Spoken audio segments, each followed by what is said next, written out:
recording? Yeah. Oh, it is. Yeah. I'm going to leave all He can trim off the beginning. Yeah. Okay, here we go. Right. Okay. Welcome to the Sculptsters. Oh, I hit a button. The podcast about digital minis, design, and the artists behind them. I'm Tom Mason. I'm Bill Thornhill. And I'm Patrick Keith. Together, we've sculpted thousands of miniatures and worked with the leading brands in tabletop gaming. Join us as we explore the world of miniature design, inspiration, and the hobby of tabletop gaming. Fantastic. That's got to be What the you guys been up one. to?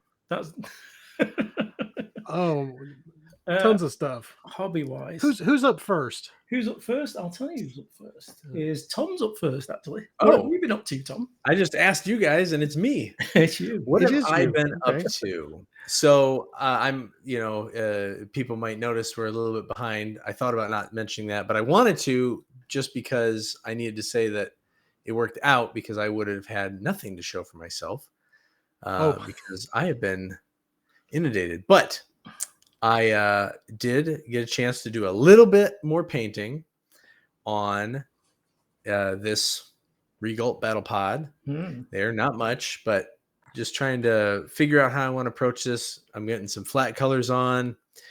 This paint I have isn't the most opaque, but I'm going to power through with this one. I'm going to try a different primer, slightly different technique. But I was thinking about doing Gundam pen lining, fine lining, whatever. Oh, yeah. But so I might do that just so that I can say I tried it.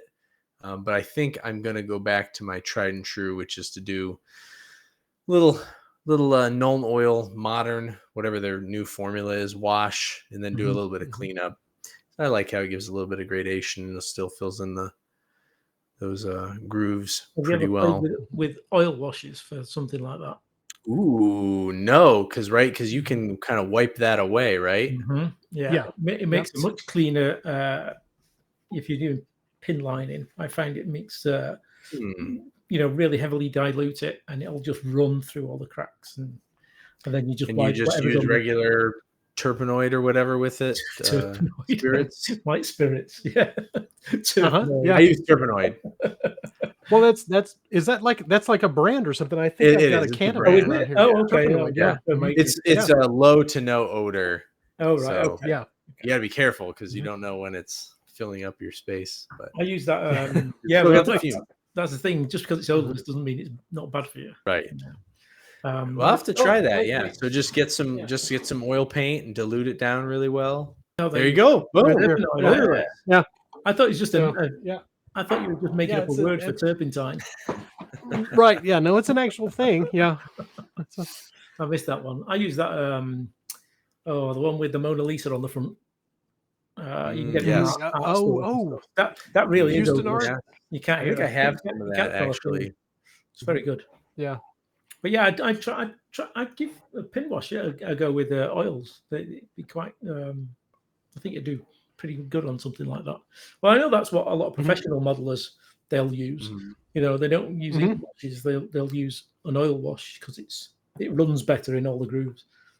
And like I say, you can just wipe away what seal over it. Yeah, like anything else. Yeah. Well, if I use a really fine, thin wash like that, I have an old hairdryer underneath the table, and I'll just blast it with that for a minute, and it just burns off all the white spirit, and it dries very, very quickly. So you just carry on painting. So yeah, top tips. Yeah. So what about you, Patrick? What have you been up to? I've got an interesting picture of a whole lot of stuff. This is a fantastic sculpture of a light switch. Yeah, well, we've been here in the shop for actually Vic and I were talking about that the other day, and it's like I think we've been out here 7 or 8 years now. Wow. And so we've still got the front room of the shop that still needs to be finished out. So I finally ran some electrical stuff so that I could get a light switch at the front of the shop and the back of the shop. So they're on it's a 3-way switch. So you can turn it on at either door and, turn the lights on and off. So I finally got that set up, and then I've got a few more outlets to run, and then we're going to start putting drywall up. So it'll be finished out. It's only 7 years. Uh, I mean, you know, you don't want to rush it. yeah, right. It's like, it'd be nice to be able to use that room, and we kind of want to get it finished out so we can start shooting some more hobby videos and stuff in there for YouTube. So, Sure. let's see. I think there's. Let's Then see, we've what else got- have I got What in was there? that? Space Hulk. Yeah. Played a game of Space Hulk a couple of weeks ago now. Yeah, and so these are my old Deathwing Terminators that I had painted back in the day, and Vicky's Gene Stealers. That we painted up her Gene Stealers to match the rest of her 4,000 points worth of Tyranids that she has. Jeez. So yeah, so this was fun. We got wiped.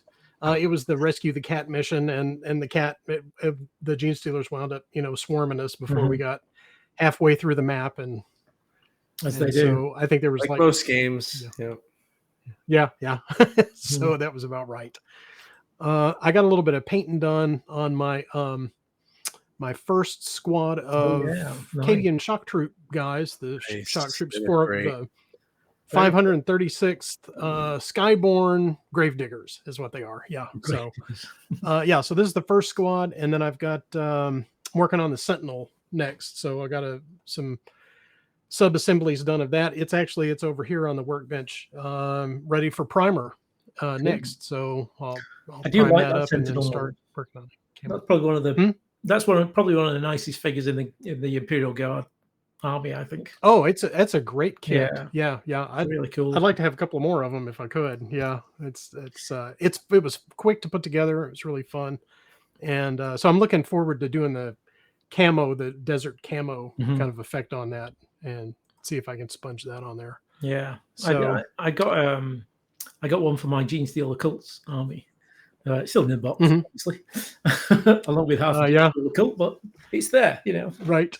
Yeah. But you have it. I have it. You have it when you get ready to. Yes, exactly. That's important. 9/10 and all that. Right. Well, I've been a slow hobby, couple of weeks actually. I did get my little Weeble robots done, undercoated rather, and I did a test figure which I didn't like at all. So I'm going to have to go back to the drawing board with paint scheme, and I think I'm just going to do them all white, and then just chipped and battered kind of thing. And I want to paint the screens. They're like glowing eye, but I want to paint it like a like a voice recorder where it just when they speak, like the sound wave, right, like an oscillator. That's a great idea. I think I want to do that on the front of each one so they're all kind of chatted away kind of thing. Cool. That's the current painting project, and then I've been 3D printing like mad as always, and I made, in fact you can see the little test model I did actually in the middle of it. That is a loading dock, landing bay from LP 427, who make some absolutely excellent sci-fi terrain pieces. And what I like about them is they all come in the same size square. Everything's the same. The rooms are made up of the same squares. The corridors are the same square. I haven't got any corridors here, but they have corridors for things like, obviously aliens. They've done a whole terrain set there where you can, if you've got the aliens skirmish game, you can put together it in 3D. And if you've got Alien Nemesis, which is another great board game, these people have built the whole board in 3D terrain, and it looks fantastic. It really does. So the last piece printed out about 2 hours ago, so it's now complete. The landing dock. So that'll stay there for about 6 months now, ready for priming. Well, it looks really good. I like nice, the texture of the flooring on it. Looks like the interior, like you would expect the aliens thing to look. Yeah. But I guess this is like a landing bay kind of a thing. Yeah, it's just like a hangar bay kind of thing. It has other things to it, lots of cargo and stuff that you can throw around, and they've got like little little hatches in that you can put on it, so that it makes it look like there's a kind of service bay underneath it and things like that. But they also do things like, like the processor plant when the Marines go inside and there's all colors, all tied in the wall. They do all that as well, so you can actually have all this alien terrain as well. That's cool. I need to get all those STLs. Those are that looks great. They're really good, and they're reasonably priced. I think that whole thing was like $20. Yeah. Okay. So very cool. How long did it take to print all that? It looks like a ton. I guess you've got a lot of flat pieces. It's about it's about 3 hours a piece on average. So I did it over the past week. So it didn't take too long. But it was it's a nice piece. I need to mount it on a board and so I can keep it as one kind of solid piece. But so that was what I've been up to hobby wise, and then, because I let myself have a couple of days distraction, I've also been building a workbench in my garage so I can build other stuff for terrain. So I only threw that in because I saw your light switches and I was a bit jealous. So right, yeah. Well, it's not work and it's not. I rushed outside. Yeah. A picture of that. Right. So that's all the stuff I've been up to.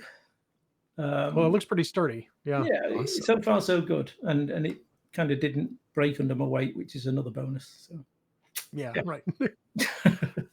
So what else have we been up to? Anything other than hobby stuff that's exciting happening? Yeah, I've go ahead. No, I was going to say you've got some work stuff going on because. Well, actually, do yours, Patrick, because you're in the pipe 5x5, as they say. Oh, I'm in the queue. Okay, all right, let's see. Now I'm going to queue up Kitty. Okay, Kitty's up. Yeah. So I got Naito scanned. This was actually a traditional sculpt that I had sculpted in a polymer clay when we did the Critterkin stuff in 2014. And since I'm not doing drop cast resin anymore, I scanned this and cleaned it up, and so this is a restock of the Critterkins for that. So she's in the web store this week. We've got that new, and then we've also got some new little critters. Is that the next picture that's got That's the next one? Yeah. Okay. Yeah. So I've got a new set of sidekicks. Vicky came up with a couple of other little characters to go with Doom Bunny. So Doom Bunny again was a traditional sculpt, and so this is a resculpt of that character and in digital. So I still need to put the STL files over on my mini factory, but hold on, back I've up. got another little. So this ninja cat, right? You want the cat? Okay, we'll go back to the cat. No. Where? Yeah. Sorry, which one did you digitally scan? I missed that. I digitally scanned the ninja cat. Yeah. Mm-hmm. Okay. Wow, that's crazy. Did you clean this up much or at all? Or yeah, that's a couple of hours worth of work to go in. I was gonna say, I mean, it was. If you hadn't told me, I would have thought you just sculpted it from scratch. But it's still only a couple hours. It's a big time save, especially since you already made the figure. That's awesome. Yeah, exactly. So it's that's a great head start, and it's a great way to make sure that it's like, well, if I want to preserve the original sculpt, in a digital form, then this is probably the closest way that you can do that, because all the proportions and the sizing and everything is exactly like what the traditional sculpt was. But then I went, and I kind of punched up a little bit of, some of the details, because I knew, well, it was going to be printed. And so then it should be comparable to the actual cast pieces. So how much cleanup did you have to do on it? Because I've never tried the whole scan thing. Well, it would be like, I don't have like a before picture or whatever, but I've got some other stuff I need to scan, and so I'll try to include that the next time that I do a batch of these. Cool. But basically, it's just a very soft form. Is what comes out. It's like there's not any detail, like any of the fabric folds and like her belt and all of the, like the eyes and so forth. There's just a very hint of like where those features are going to be, and I had to go in and like. So you just look like a block out, that basically. stuff. Yeah, exactly. Yeah. Hmm. So it's almost like a resculpt, but it's still not as much work as it would be like building the whole thing from scratch. Yeah. So Yeah. yeah. So the bunny, the Doom bunny, is awesome. Oh, well, thanks. Yeah. Yeah. And like I said, that was another traditional sculpt, but this isn't a scan. This is a resculpt. So I just totally just did this Right. in the thing. And then Vicky had sketched out the bear and the pony for me. So I sculpted those to go with them. So that's like a little set of 3 characters. And you can see that they're small, you know, because they're like little stuffed animal things or whatever, you know. So so I got those in the web store, and then I got a new robot thing in the web store. It's actually not new. It's an update of like an older tank model that we had for the Mechas robots in Counterblast. So I finally got that. So we've been out of those for a while because there again, it was cast in metal back in the day, and now we can print those. So so I got that kind of redone. But kind of the big thing was the Vorog, which was for our Niran faction in Counterblast. And so I've had this as like a base model for several years now, and had never gotten into, you know, finishing the fur and stuff on that. So I finally got that finished and got it posed and everything. And I think so I've got this here, if it'll show it up on the Nice. What's big boy? Oh yeah, he's big. He's big. Yeah. And here's so you can see he's it's a nice size. Quite a bit bigger. Yeah. So you print that? So I got some printed that. This is frozen RPG resin. Right. So it's have you tried that nice. Sunlu ABS like yet? I did, and we had some problems with that, and that's why I've switched to this RPG resin, because we had I printed a bunch of stuff for Adepticon like a couple of years ago, and then I took it to the show and I brought it back, and then it sat for a while, and we had gone and looked at some of the packages to pull those. Vicky had pulled some for orders, and some of the parts were broken in that. So I think that after it had sat for a while, or it had gotten exposure to the other lighting or whatever, it had become brittle. And so we had to replace some of those prints. So this hasn't done that yet. So I'm kind of hoping that I'm not going to have to change resin again for a while. Yeah. So now that's just my experience with it. I don't know how how other people have experienced that, but yeah, that's what my it did for us. unpainted bombshell miniatures are still holding up great. Okay. Well, that's good to know. Yeah. So, but that's all the work stuff that I've done. I might have to pick your brains that I can show. Making tank tracks. Actually, going back to your tank. Okay. Yeah. I'm just making a kind of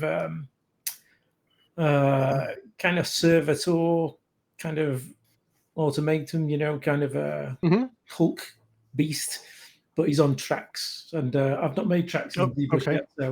So if you hear me screaming from over there in Texas, you'll know why. Okay. Well, this was I made a it's a what is it? It's a brush. It's curved brush, isn't it? What is it? It's a curved brush, I believe. It's a curve. That's what I was trying to think of. It's a curved brush. And so I just created the one track, and then I created the object that it was going to go around, which was the shape of the treads. I did all that. I pulled that out. Yeah. I did all that. And it mapped it. But it mapped it around it. So here's what I found was that because obviously I'm a stickler for detail, being an ex-tanker. So I have track pins going through which connect each link together. As it curves around, they deform. It doesn't stay rigid. Okay. That's the problem I've got at the moment. But I'll just keep digging into Google. I'm sure I'll find the answer. But yeah, that's causing me grief at the moment. It's very annoying. Okay. Like there should be a setting in there in the curve function. There's probably something in there. I just haven't found it yet. I mean, it's I mean, it's not the easiest interface to play with, is it, ZBrush? Let's be honest. No, it's not. No. So what about you, Tom? What have you been up to? We've got some. I don't remember stuff here. Let me see. What have I been up to? I know you're about to show some pictures, but I will quickly just say, and some people saw that in the background, my hobby. I finished sculpting the rest of my goblin heroes, which I can't remember if we were done. What are you on? This is work now. Yeah. Oh, yeah. No, I'm on work. I'm just taking a detour before I talk about the picture. Oh, so okay. I finished sculpting all those goblin hero miniatures, did an extra one, and I've been basically inundated with trying to get everything ready on my store. But in the meantime, now you're on to my real work thing. Yeah. I have finished the first miniature for the first miniature has been revealed, I should say, for the new project I'm working on with Twin Tail Studios called The Malice of Light. My son is calling me. Very cool. Anyways, so this is the first miniature for the new board game Malice of Light Adventures. I'm working on with the Sadler brothers and my friend Chris Doman is doing the wonderful graphic design. You can probably see that in this first image here. Preview little teaser they put out. It's the game's up on GameFound right now as far as to be followed and reviewed.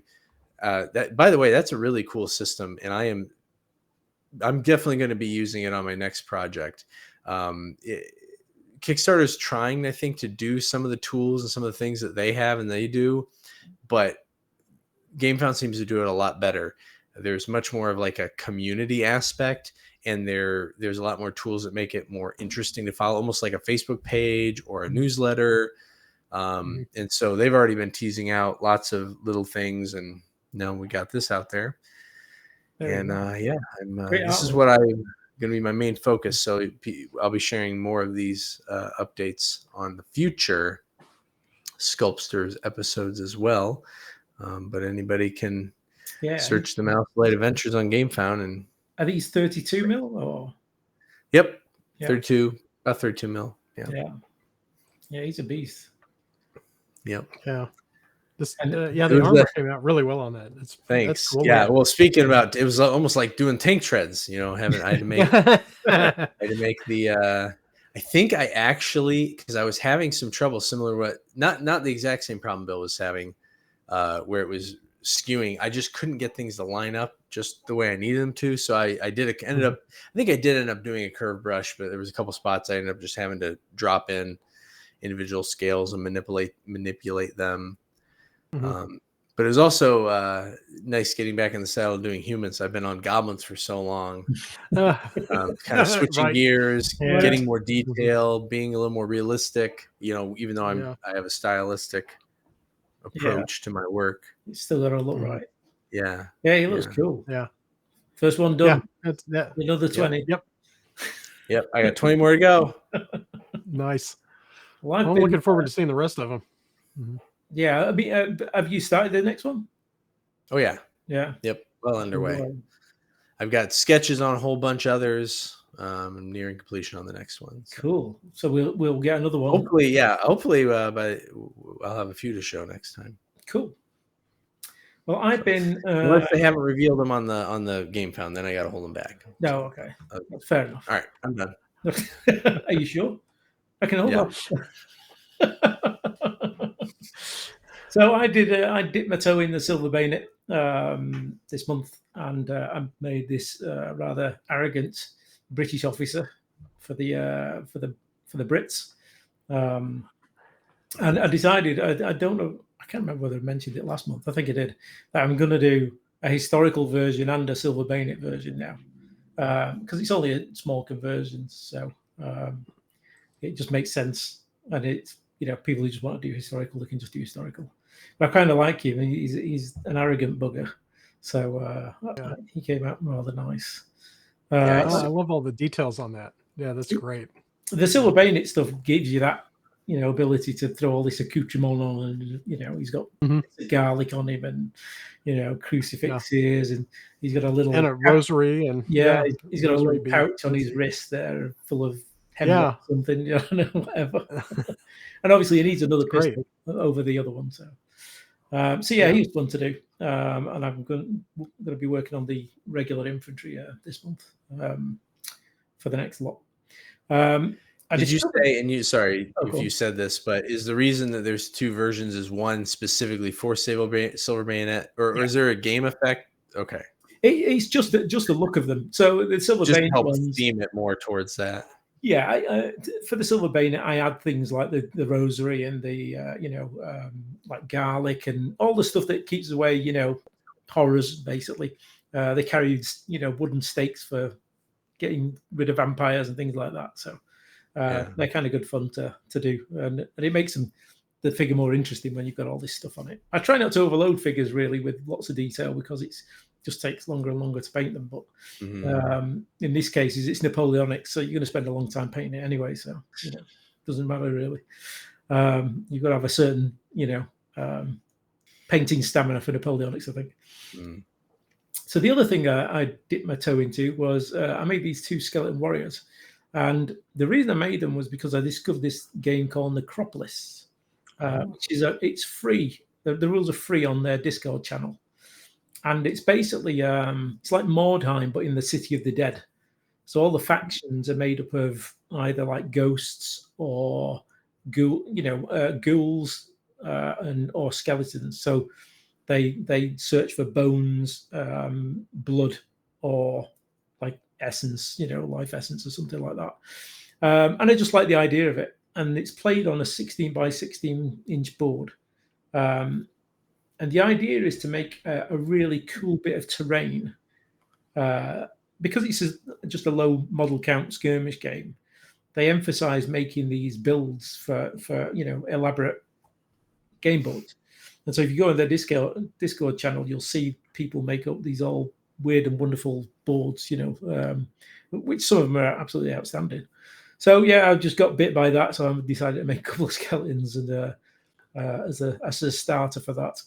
So they were fun to do because I've had the skeleton built for I don't know how long, but and it's just sat in a folder, so it was nice to get it out. Really, I love it. I love all the extra details. It's always fun seeing skeletons with armor and other stuff. Well, I like the chain is. I guess it's chainmail that he's got, and there's like another skull peeking through that. I thought that was really cool.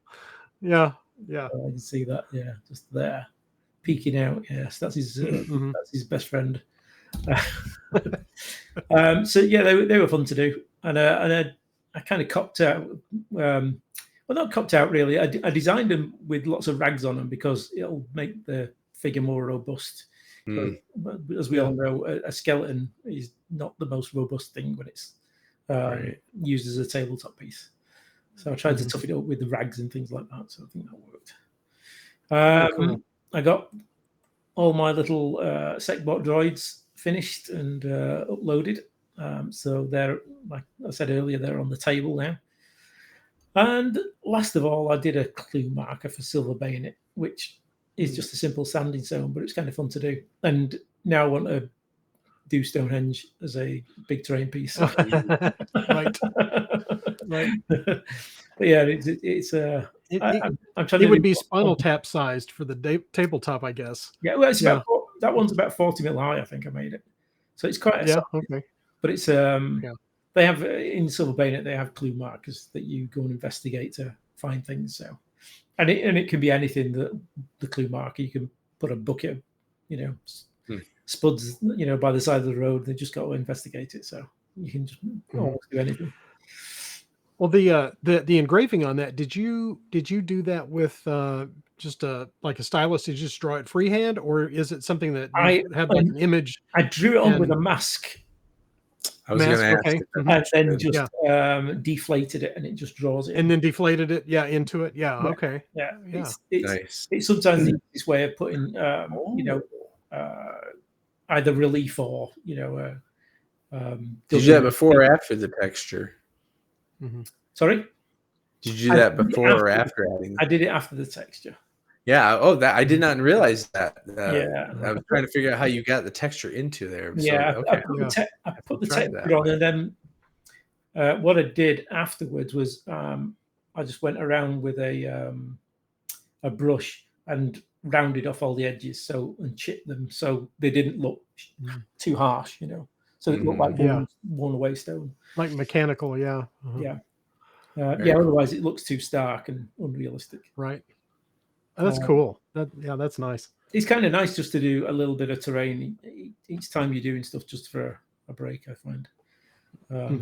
Keeps me sane. So now we're on to our topic, chaps. Topic time. Topic time. What is our topic this week?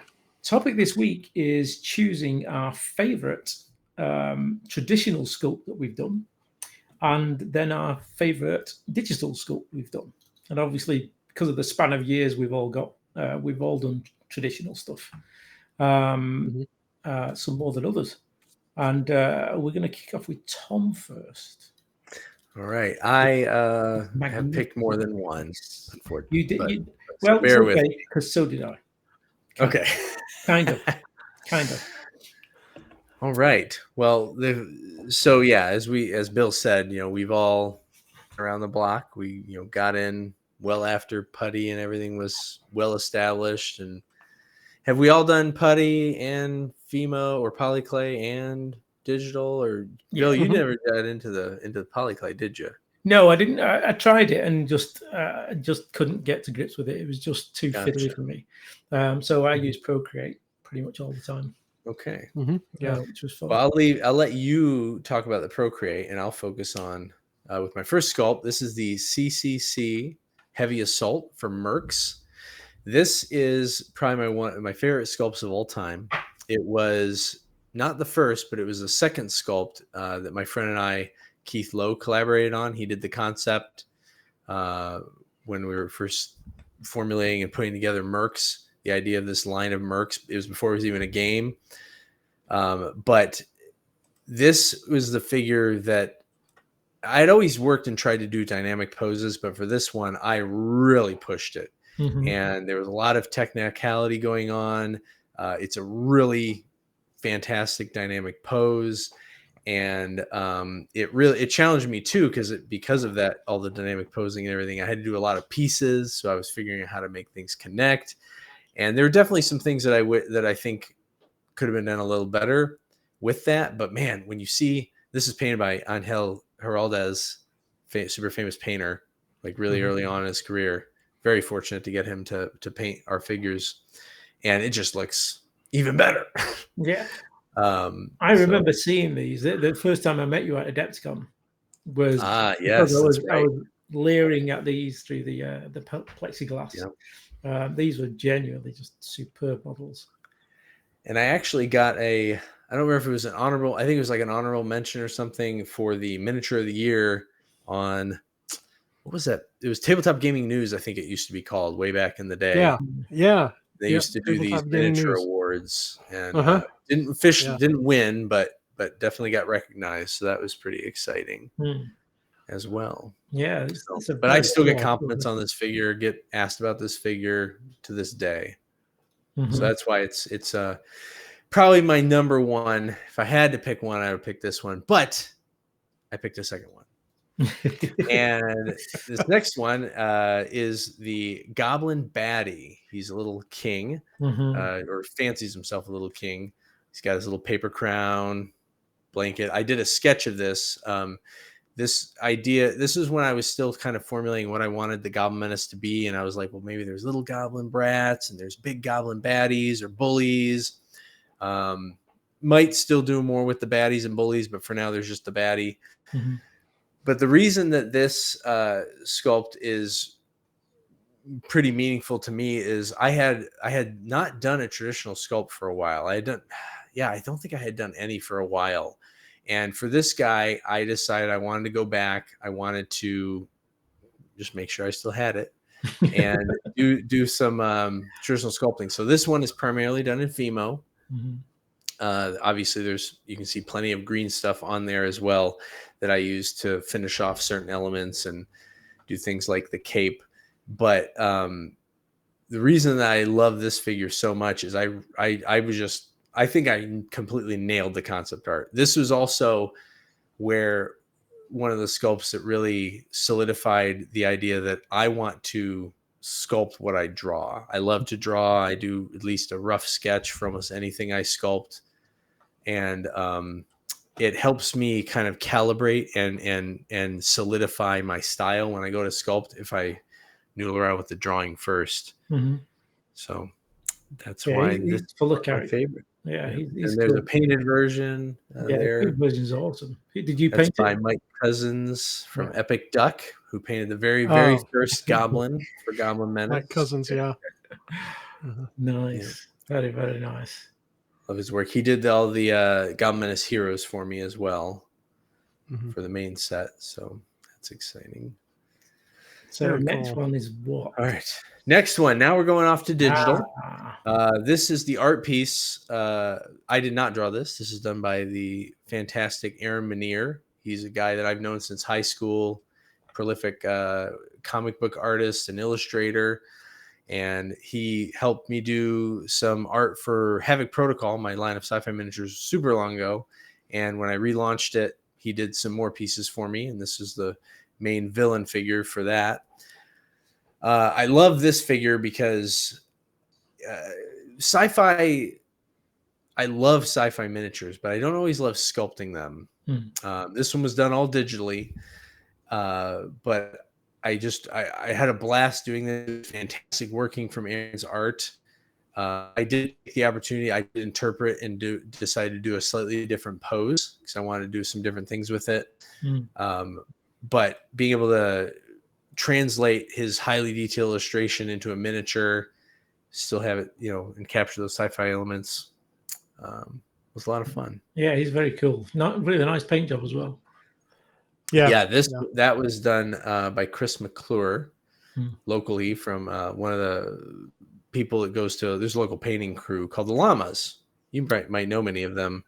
Patrick, you know them. Dave Colson, other day, Dave Cecil, and many more.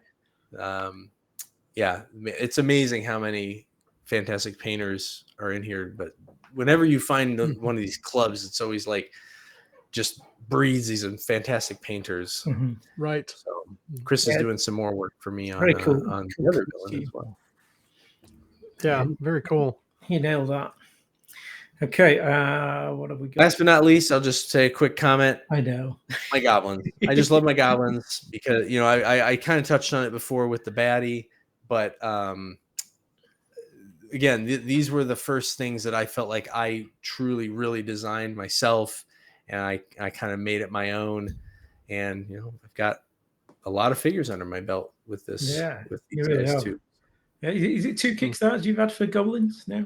I have done 2 Kickstarters for the goblins. Yep. Yeah, that's a good. The character on them is just great. The one throwing, is it tomatoes? He's running with apples. Oh, he's apples. Okay. But it could be tomatoes. I'm trying not to look at my big screen over here because it's distracting for everyone. But I can see now. Yeah, officially the apple named the Apple Thief. That is going back to what I was saying about going back to humans. I'm trying to get like expressiveness in the face, and I'm like, there's just not enough room. They need a giant head so I can make a big mouth, big eyes. But, well, I was going to say that out of that collection of 4 that you've got in that picture, my favorite one out of that is the little tan guy with the red stripes on his head. Yeah, because it looks like he's yelling like, let's get him, or just something, and the expression on his face is just you really nailed it. Fantastic. Really well. Thank you. Yeah, it's super characterful. Yeah, they're really cool, and it's very difficult to put an expression on a miniature. Full stop. But you've got that perfect cartoon styling. I like the way that all their teeth aren't on show. I deliberately style these after cartoons, even with how I sculpt them. Well, it definitely works. It definitely you pull it off the character bit really well, I think. Lovely. Yeah, for sure. They're super great. Okay, so Patrick, we have this rather magnificent looking bit of artwork. Oh, I love that. This is our topic stuff. Let's see. Just chat amongst yourself, folks. Patrick's just getting ready. Oh, yeah, I'm just trying to catch up. Okay, yeah. No, this is the cover art for one of the adventure paths. I guess it says part 5 on there of 6 for the Kingmaker adventure path for Pathfinder. And at the time that these were coming out, I was sculpted for Reaper, doing a bunch of their Pathfinder characters along with some of the other sculptors and so forth.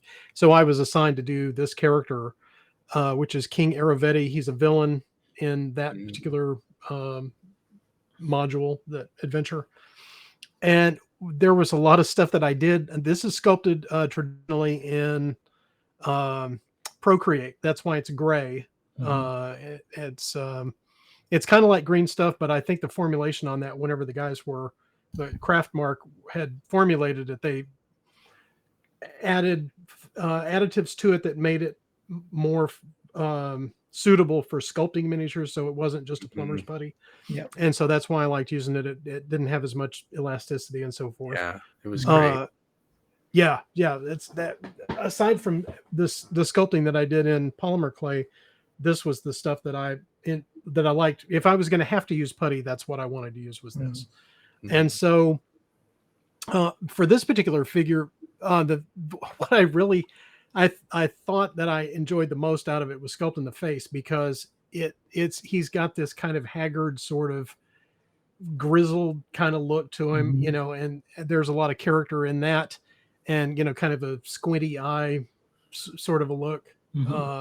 And I was able to get a lot of details into that I think I hadn't gotten to in some of my other sculpts during this time. So I enjoyed that. I liked being able to cut in all the little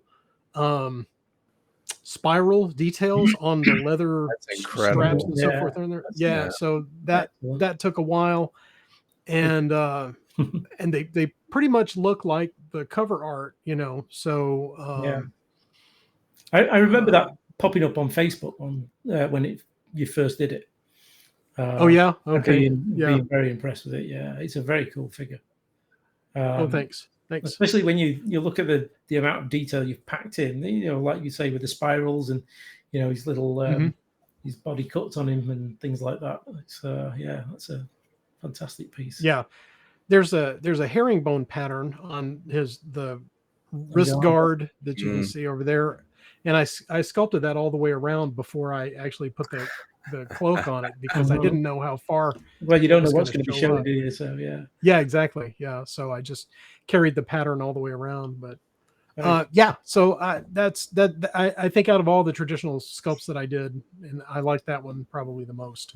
I love this might seem so silly compared to everything else, but I love the gathering of the cloth right below his knee and then in the boots. Yeah. Oh, it's so. There's like a really nice weight and just a different look to the material than you normally see when you're just popping in a couple folds or creases. It makes it look like a heavy fabric, like not really canvas, but something that's that's heavy like that. Yeah. So well, thanks. I appreciate that. Yeah. That's a nice one.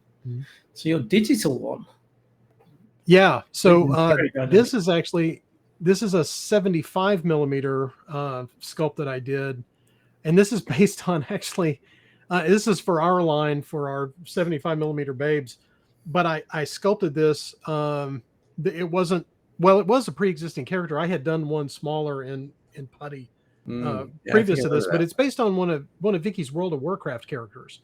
Because she had like a Draenei character, hunter character thing that she would run around with. And so she was like, "Hey, would you sculpt one of those? Let's, do that."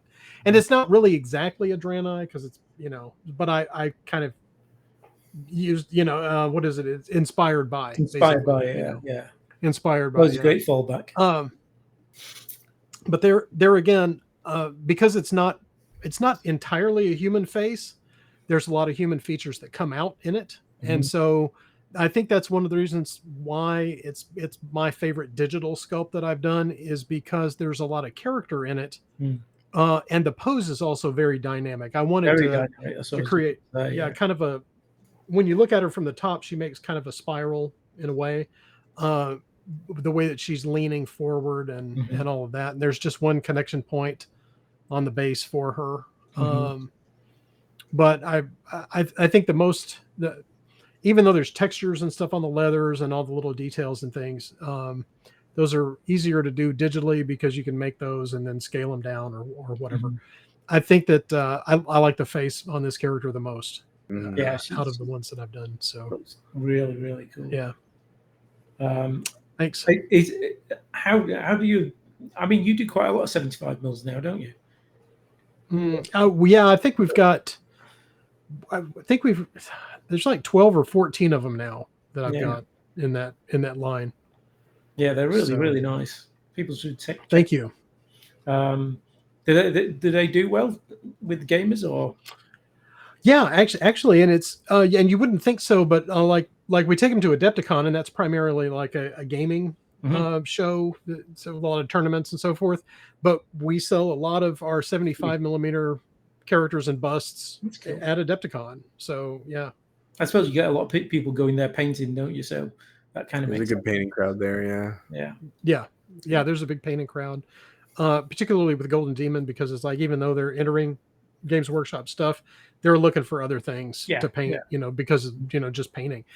We do really well at ReaperCon for that, because ReaperCon is primarily a hobby show, for painting and, more so. I mean, there is gaming stuff that goes on there. They have role-playing events and some tabletop gaming or wargaming rather. But it does really well.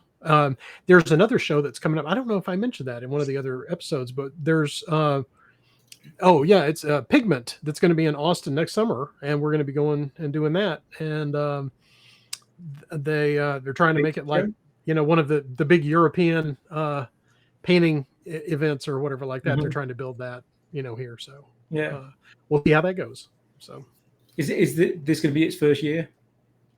Yeah, this will be its first year in July. Cool. Yeah, let us know how it goes. Mm-hmm. Well, she's splendid. I really like the horns on them as well. I mean, that's they're not easy to do. Yeah, that was really tricky. That was how did I do that? I created. There's a spiral object in ZBrush that's like a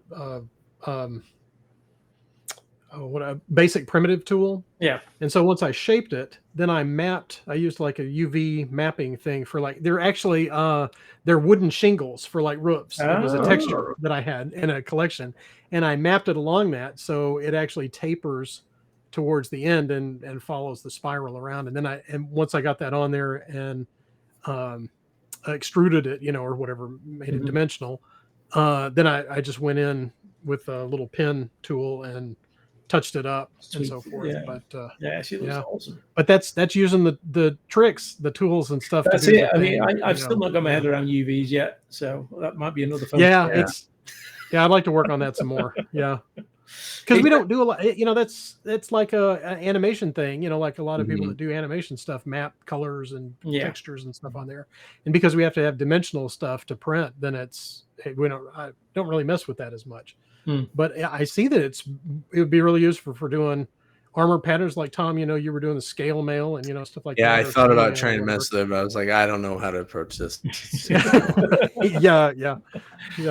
It takes some doing. All right. Well, I've picked. I went back to my life making Dark Age figures, and like Tom, I can pick just one. I kind of have picked one, but I picked a set of figures that I did, which were these Viking berserkers. And these were kind of a real labor of love. I really, really enjoyed making these, just because they were. They had to stand out from the normal rank and file Vikings for obvious reasons.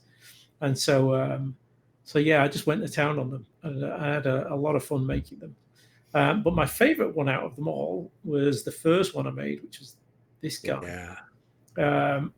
Who's basically just like leaning forward and bellowing out across the battlefield, his foes that he's killed half of them and the other half is still waiting. That's why he's all beaten up and ragged and cut up. And barefoot. Yeah. He's just or 1 foot at least. He's just a beast of a berserker. And I didn't go mad on what he was going to look like. I kind of kept it really simple and let the pose and the kind of look of him, convey what he was, which is basically a guy high on mushrooms and very angry. Yeah. I really like that wooden shield too. With the, I guess it's like covered with fabric or something. And yeah, they used to cover them with leather, I think. Leather, yeah, okay, yeah. I had that, so it looks as though it's been hacked at and beaten back. That looks great. Admittedly, the painting carries a lot of weight in this particular model, because it was by Darren Livingston, who's just a fantastic painter. I think he's not a painter in that does like display pieces as such. Like you get, if you went to Repicon, you find some of the best miniature artists there, wouldn't you? Who do all lots of big figures, and he does them for just really good tabletop standard. His tabletop standard is collector's, grade in my eye, but that's what he does. This was just like one of those figures that I just liked just because of what he was, and the kind of the pose I gave him. But the whole set, I think, is I really enjoyed doing them. And like I say, I kept it simple. He's just got a bit of a fur cloak on, skin really, rather than a cloak, just tied to him, and that's really the only thing he's got. But he was fun to do, and they all were fun to do. That was my traditional one. And if people want him, you can find him still at Futsal Miniatures. All right, very cool. My favorite digital one was one from not too long ago, actually, and he's quite a simple character, but I did him for Mordheim as a Reichland sharpshooter, but I didn't want to do them in. I figured if he was a sharpshooter, he wouldn't be in fancy floppy hats and things like that. He'd be like an old woodsman or something like that that's been hired. So that was the kind of concept behind him. But obviously, you want a veteran look to him, so he's missing a leg, and he's a bit. And he's also only got one eye. You can't see it that well in the picture, but the other eyes, he's got a piece of leather basically nailed to his head, covering up the hole that's there. But again, I seem to, if I'm making a figure for myself, this is primarily because I wanted him for my little Mordheim band, I tend to, spend a bit more time on and do a better job. Selfishly, I know, but I think I do. But yeah, he was really fun to do, and I really want to go back in and redo a lot of my Reichlanders that I started making, because I kind of rushed them to get them out because I wanted a Mordheim warband.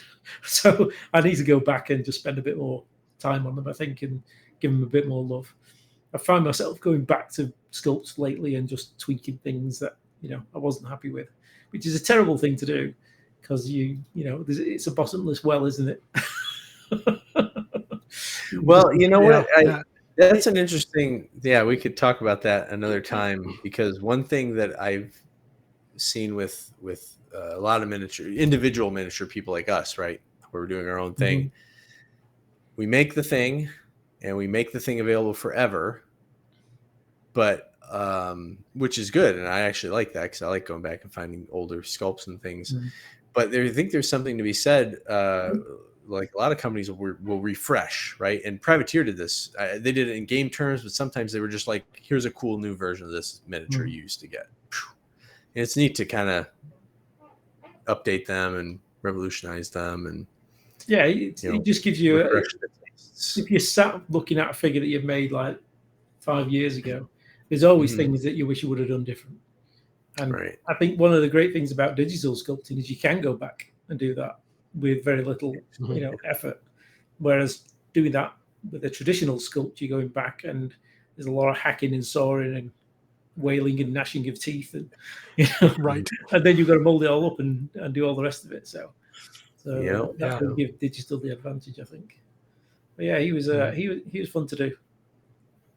Awesome. And I've actually seen someone use him as a sharpshooter for Trench Crusade, which I thought was kind of cool. Very cool. Yeah. So yeah, he'd work for that. Well, I like all the stitching along his knife scabbard, and and the I guess the lacing or whatever around his boot that's very fine, and that looks really cool. Are the hanging off of his, I guess it's like a baldric type belt. Mm-hmm. Are those like cartridges or something, or is I took them from back in the like 1600s English Civil War and 30 Years War. They would carry preloaded charges in these little wooden like cylinders. So when they were loading, they'd know exactly how much gunpowder they'd put in each time. You know, they'd pop a ball in and load it up. But they also have a little, you can see on his hip there's a little flask, and they had much finer powder in that, and that they would put in the frizzen pan that would initially spark the charge kind of thing. So they had various different things.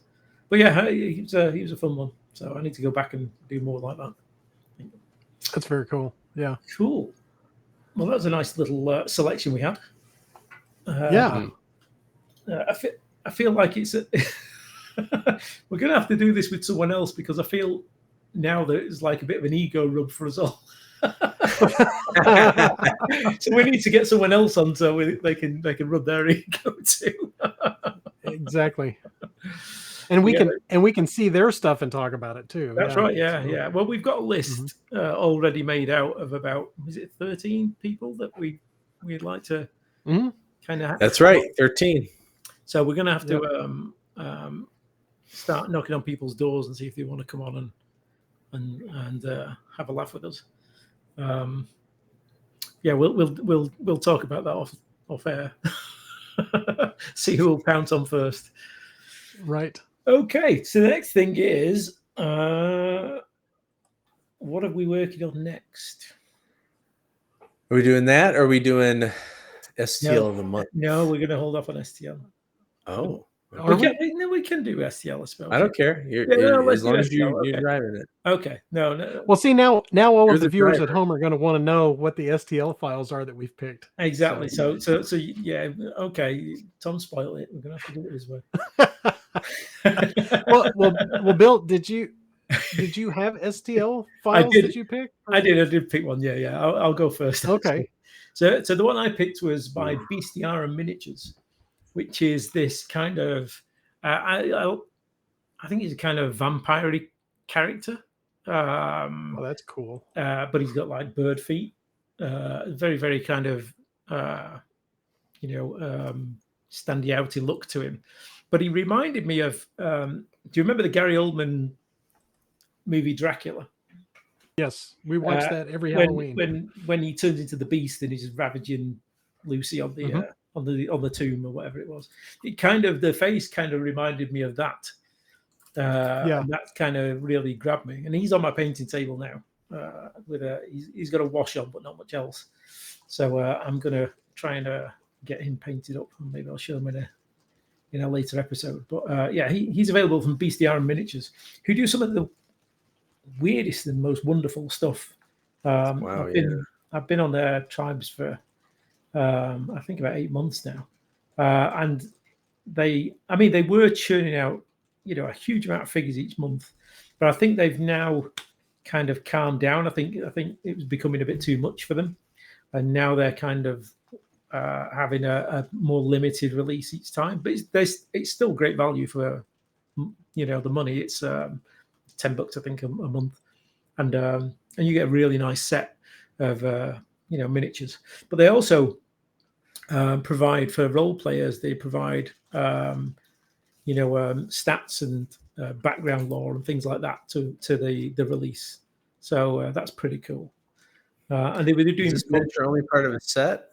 Oh, it's there he is. Set, yeah, there's a whole set that come with it. So there's lots of different miniatures included in it. This is just the one. I didn't want to put all the other stuff on, but people should check them out and take a look at them, because they're definitely worth a look. One of the criticisms I do is some of the. I think they've rectified it a little bit now. They're more established, but some of the earlier sculpts, when you print them, the sculptor was making the swords really, really fine. Almost Oh yeah. when you print them, they're almost translucent. They're so fine. Yeah. Yeah. Wow. So what I that's did thin, was yeah. I bumped up the size 10% on all the figures when I was making them, and it helped. Now they're much better, but just a couple of their earlier releases that kind of stood out. They're still great figures. I definitely recommend them. But yeah, that's my STL of the month. The chainmail on that looks very interesting. The way that it's done, It is. It looks like a. I had It's kind of it's filled in a good way, Yeah. right? Yeah, So- yeah. Well, Yeah, because once you paint it, it's going to look like chainmail, but it's got that more it's solid. got that wave look to it. It does, yeah. And I had to play with it and managed to pull off what they'd done. And it's very cool. It's not particularly difficult. I'll drop you a little file or something, and you can have a play with it. But I definitely like the look of this chainmail than the stuff I was doing beforehand, which was fine. I just think this is a little bit beefier. So yeah. That's always the challenge, especially. I mean, we're talking about printing, but most of what I sculpt, I intend to mold and cast, and chainmail can be a very tricky thing. Yeah, it's got to hold up to that. Sculpting digitally. I think for digitally, it's the biggest pain in the butt, or at least one of them. Whereas doing it traditionally, it's great. You just got a pin, and it's very therapeutic. Yeah, right. Yeah, it was great. I used to love doing chainmail. Digitally, I mean, it's far more of a challenge. But I think that if you can pull off the look, it can look really nice. In this case, this looks great. Yeah. That's a good, cool looking process. Yeah. So that was fantastic. Mine. So what miniatures? Who's done this one? Oh, these are quite nice. I like these. These are Patrick's little clockwork. Let's see, what did I pick? You picked. Oh, right. Warp miniature. Yeah. Which are these? Yeah, awesome. that's Warp Miniatures. That's Alex Huntley. He, I think this is last month's set, and it's like these little robot guys, and I didn't pick a single one out of it. It was just like when I saw this set, I was thinking, I might have to get these because they're really cool looking. Yeah, they kind of reminded me of like the little robots that you had done too, because they're kind of this little oval shaped, little kind of bumpy things. Yeah. And but they had a lot of character to them because there's like all these different poses. Like some of them have keys on the back, like you'd wind them up like the clockwork. I like that. So I thought they were really clever, and it's a modular set. So there's like you get these different legs and different body types, and then all these different arms and stuff. So you can put them together in kind of an infinite variety. So I thought those were really clever. So I had run across those. I think that they were part of last month's Tribes thing. So you got them like if you were subscribing. Yeah. And so like this month, I would imagine that you should be able to go into My Mini Factory and just, buy that set. Yeah. And it's a nice little set. I mean, which was what I was, looking at the modular stuff now, it's got a nice little selection there of, like you say, of the different legs and heads and stuff like that. Yeah. Right. He's got like a set of legs where it's like squat, where it's basically like it's just attached to the feet. Yeah. And that's pretty cool. So that looks pretty cool. And there's like a trumpet. So I guess you got a musician, you've got the little standard, like the pennants that you could use as a standard bearer. So so it looks like he's got a lot of options in it where you could create like whole regiments of these things. If you wanted to. Yeah, that's pretty cool. I like that. And for 3D printing, you could. Very steampunky. Yeah, very, very much so. Yeah. Yeah, I do like them. So, Tom, you have picked this rather spiffing chap. Yes, Arbiter Miniatures, the Dueling Knights. This is just one. They make several other ones in the set that are sort of similar. I think I came across this originally. Somebody posted it on Facebook, a painted one, and I was just really taken. You'll probably notice this. I'm sure someday I will pick something that's like really crazy detailed like Bill's, which I'm totally entranced by. But can't get enough of these stylistic, like just the perfect amount of details, but not too much, but really impactful. And this guy has all that, there's big chunky details. I actually got this figure too because I wanted to study it. I love how they did this hand, and if you guys end up getting the file and look at it, there's a really interesting way he did the knuckles. I'm going to be trying to replicate that. Almost like little bricks. Yeah, that's what it looks like. Yeah, it's got some great angles. Great. Yeah, it's very fun. What else? I got it, so I need to print it and paint it. Even though it looks like a simple figure, there's like so much going on in like the pose, and the expression on it and everything. Yeah. So there's a story which is always the drapery. Yeah, I've been working on. Go ahead.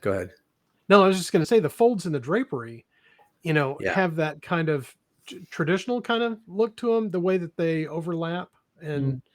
So I'm very impressed with how that looks. Yeah, it's a great thing. Yeah, I've been thinking about this, how to define this or to come up with a term for it, and there are some I've already been researching, but this idea of quiet movement or where you have somebody that's kind of standing there, it shouldn't be dynamic, but there's movement even though the figure's just standing there, because that works so well for miniatures, not just when you're sculpting them, but like as a gameplay piece. I love making crazy outlandish movements, but in general, when you do have a miniature, especially if it's a hero, I feel like usually it's better to have it in more of an iconic pose that could potentially be stand in any situation, I guess is what I'm saying. He has that look about him that he's kind of either, his head's tilted slightly, so he's either looking under his brows at you, or he's looking down at maybe a fallen foe or something like that. And it's just like that wind drifting through the battlefield, picking his cloak up. And there's a whole story to him, which I really like. And like you say, it's been a few years. It'd be simple to paint, Oh yeah, for sure, and lots of opportunity to do heraldry or something, on a tabard or whatever, that something like that.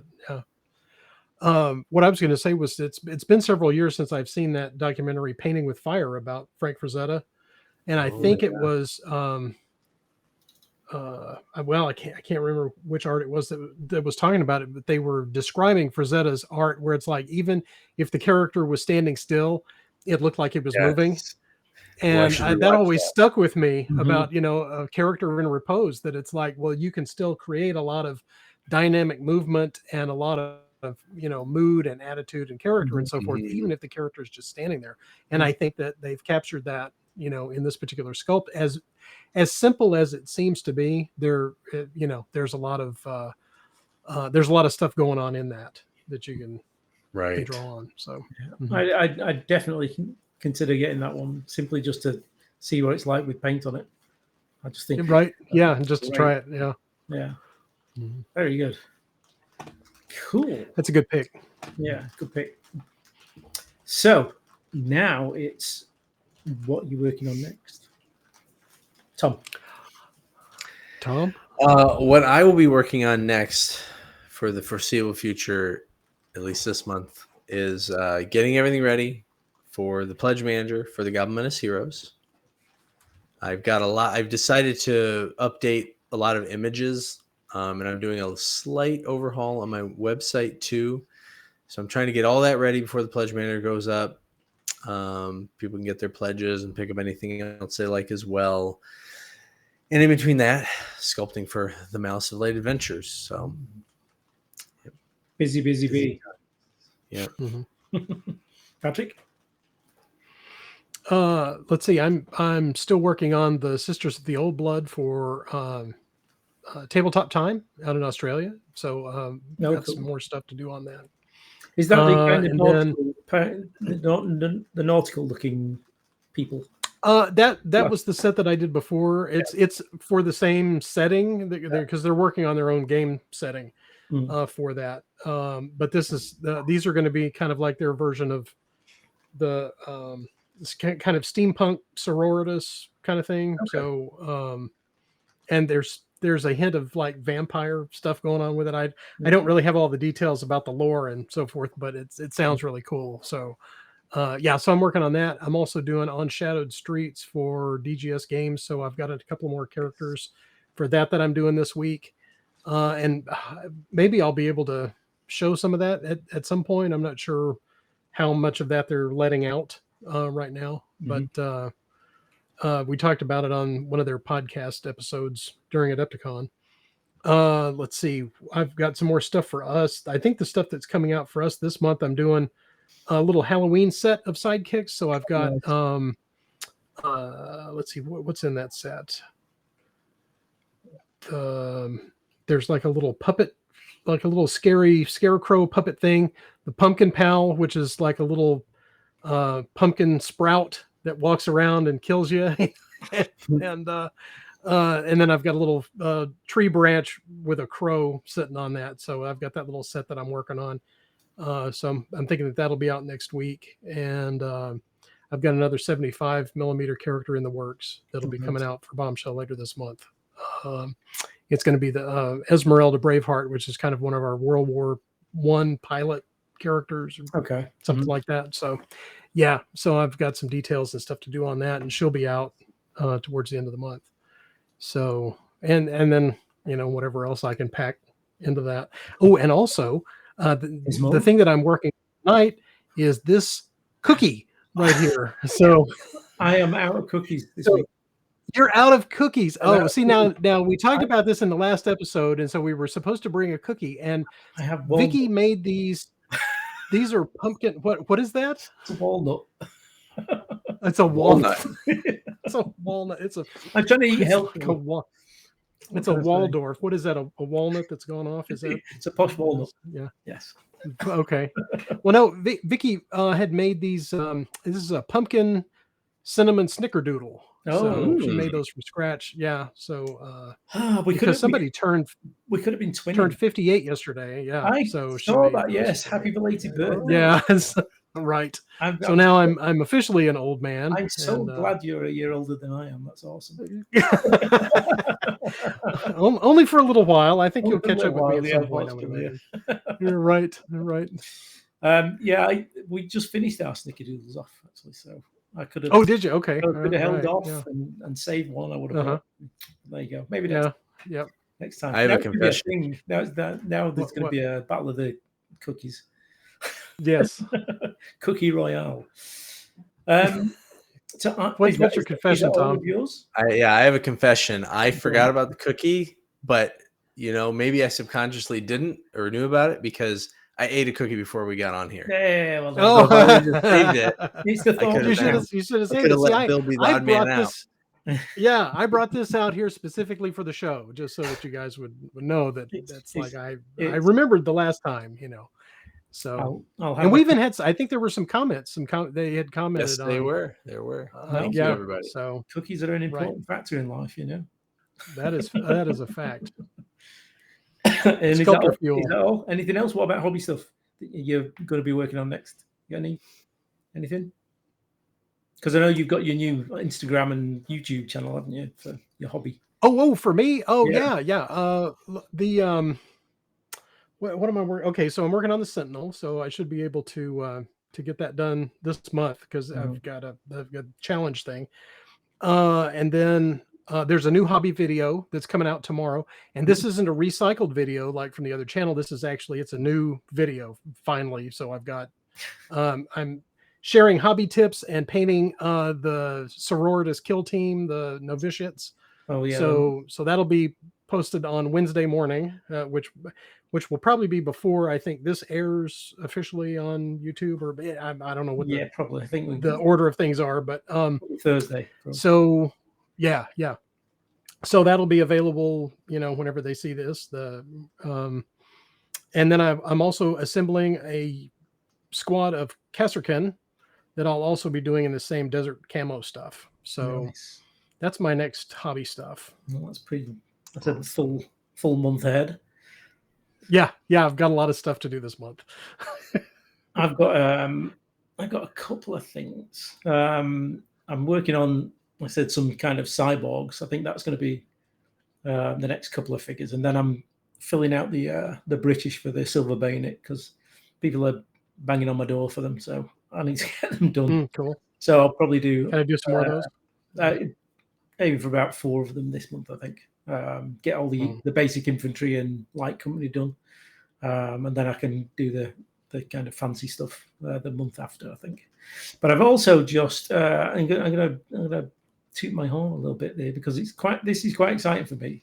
But I got a commission from War Games Atlantic to make their version of Sharp from Sharp's Rifles, which was if those of you don't know, it was a TV show from the 90s, early 2000s, I think, starring what's his name? Sean Bean. Yeah, one of the Sean Bean, yes. One of the few things he's been in that he hasn't died in. Right. Yes. It's unique just for that. So anyway, War Games Atlantic are making this whole series of characters from Sharp's Rifles. From check it out. It's on YouTube. It's fun. Yeah. And it's based on a series of books by Bernard Cornwell, and the books were fantastic, really, really good. I've actually started getting them back in audiobook now, so I can listen to them in the car because they're really good. And what I like about it is the guy that does the narrating kind of puts on Sean Bean's accent when he talks, when he's in dialogue, so he's got all this Yorkshire accent, Right. It's really, really good. That's fantastic. Yeah. So I've just finished Sergeant Harper, who's his kind of right-hand man. And these are all how they looked in the first season. So we've actually taken a piece. We've done, there's one 28mm figure with a couple of variations for him. And then there's another 54mm figure, which is what you can see here. And the 54mm figure is kind of like a snapshot from a scene in the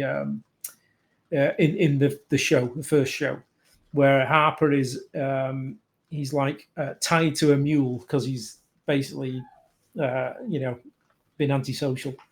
So he's kind of a prisoner, and these 2 French cavalrymen try and take the baggage train, which he's kind of looking after. So he managed to get free and grabs a musket and shoots one of them, and the other one's charging, and he's reloading really fast. And he can't. The guy's coming at him so fast that he doesn't take the ramrod out. He basically just fires it with a ramrod. The ramrod kills the French cavalryman here. But basically, I made him so he stood there, just like bracing himself with the ramrod sticking out of the musket. So I don't know whether they're going to go for that version because I did 2 versions, but I kind of that to me is one of those iconic bits out of the first season. So yeah, that'll be coming out soon, I think. But for me, it's kind of exciting because I've never done anything in plastic before, so it's kind of nice to do something different. So this was a real. That's very cool. Yeah, and the guy did a great paint job on him. The other thing that I'm gonna toot the horn for is a new not Kickstarter. I think it's coming out on BackerKit, and it is for Trenchworks' Snap Tray, which is basically it's a great way for people to buy physical copies of lots of digital figures. But especially if you're overseas, it's going to be a great way to get a real bargain for chunks of various different manufacturers' figures. So Dave has invented this this really unique way of packing everything into a little tray. You can see on the page there, and he basically sticks them all on there, and they come with bases, and you just got to pop them off, and they're there. And there's hardly any cleanup because there's very little cleanup from a printed figure. I'm taking part in it. Also, Forrest from Knuckle Duster Miniatures taking part in it. Victoria from Victoria Miniatures, she's taking part of it as well. And you've got a chance to get some cool figures at a really good price physically. There's no STLs involved in this; it's all physical figures. They're also doing stuff from the Draw Steel book that came out from MCDM. role-playing game. So there's a lot of cool figures in there for people who do role-playing fantasy. So there'll be a really good. And I think that the trade is something like the first trade, like $15, and where everything's worth 20 or $30 on it. So they or more even, because some of them have got like up to 10 figures on there. So you're getting a really good deal with them. Dave's doing his own stuff as well, his World War II stuff. So for people who do historical gaming, they'll be able to grab some of them. And I've got my all sorts of different things. These are the Vulgon Guards squad, which you might recognize from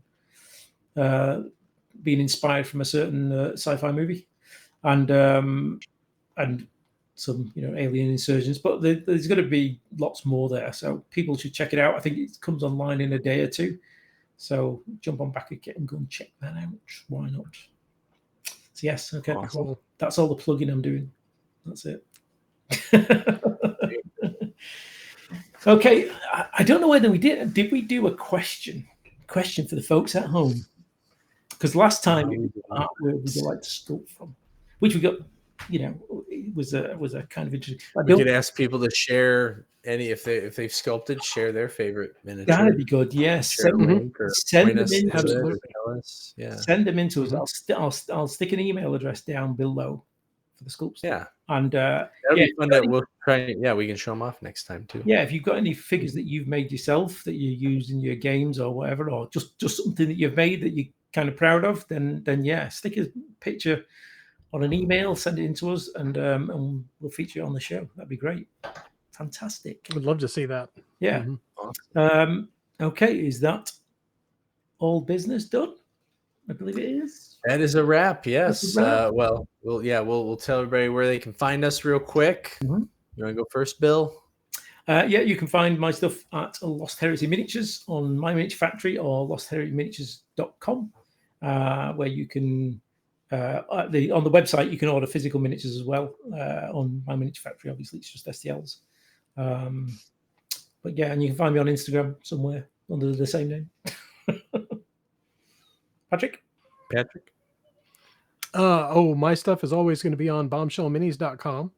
And I'm going to be on Instagram and Facebook and so forth as Bombshell Minis or Bombshell Miniatures. You can just type in and do a little search thing on that. Or if we can get the links working in the thing, you can go to that or on our subscribe our main page. I don't know why our links and stuff are up there.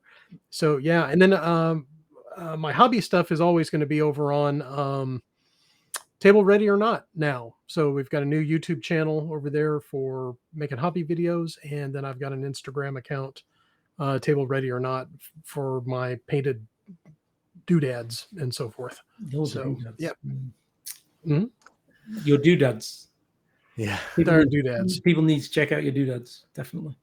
I would hope so. Tom? Well, Tom, where can find my doodads? Yeah, you can find my doodads at effigyminis.com. And again, pledge manager for the Goblins Heroes will be through my web store soon. Let's check that out. And then you can find me on YouTube under Tom Mason Sculptor. So if you're interested in learning to sculpt, got a huge back catalog of videos there. Most of it's traditional. Little bit of digital, might be doing some more digital, want to do some more traditional. We'll see what I feel like whenever I post the next video. Definitely a great resource if you want to dip your hand into traditional stuff, though. Tom's got loads of great videos on there. So yeah, cool. Well then, it's a wrap. It's a wrap. Thanks for joining us, folks. We really appreciate it. And like I say, send us in pictures of your nice shiny sculpts, and we'll see you next time. See you in the next one. Bye. Happy sculpting.